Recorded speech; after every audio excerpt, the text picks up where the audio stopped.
Good morning, it's 6 o'clock on Monday morning. We're with you all the way through till 9 with Ben and Susanna here from 6:30. First, our top student has announced that in exceptional circumstances, frontline NHS workers who are fully vaccinated will not need to self-isolate if they're pinged by the Test and Trace app. The move comes on landmark day when COVID restrictions are lifted across England, but with the Prime Minister urging caution. Well, we have correspondent Sue. Richard, now the Prime Minister wasn't supposed to be here, was there? He was pinged along with the Chancellor. There's a bit of indecision, but now he's being forced to self-isolate. So after being closed for 16 months, partygoers were finally back on dance floors last night as clubs reopened their doors in one of the final milestones of the end of lockdown. Nithya, people were pleased to get back out last night. How are they feeling this morning? Not Freedom Day, though, in all parts of the country. Let's talk to Nick Dixon, who's at Edinburgh Waverley Station for us this morning. Does it? Well, in changes to travel, double-jabbed passengers arriving from amber-list countries won't have to quarantine from today under new travel rules. But if you're travelling from France, that is now not the case. Jonathan Swain is at Heathrow. Might also join France on the Amber Plus list. It makes it tricky for holidaymakers, doesn't it? Now, a sports update for you. Formula One driver Max Verstappen has accused Sir Lewis Hamilton of being disrespectful and unsportsmanlike following their collision. Now, 13 minutes past 6. The hot weather is continuing here. Let's speak to Laura with that. Well, good morning, Britain's here all the way through till 9. Ben and Susanna will be here from 6:30.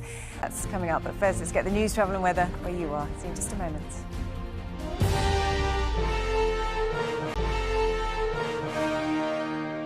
Hello again. Let's take a look at the front pages of today's newspapers now. Now, as Freedom Day arrives today in England, a group of international scientists have called the government's decision to lift all restrictions murderous.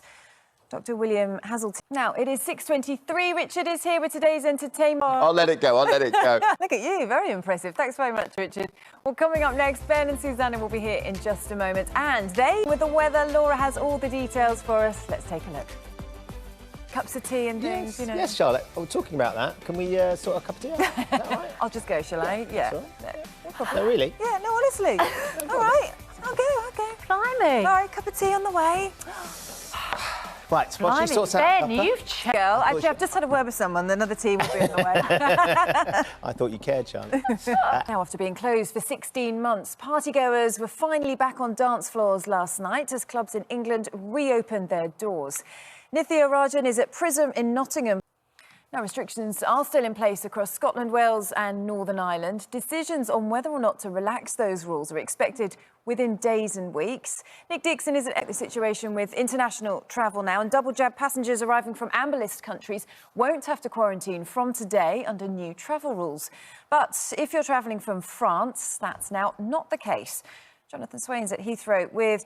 Send me the picture as well. Got other demands as well as cups of tea. I agree. You're fine. And had you been on the ward, I'd still be there now.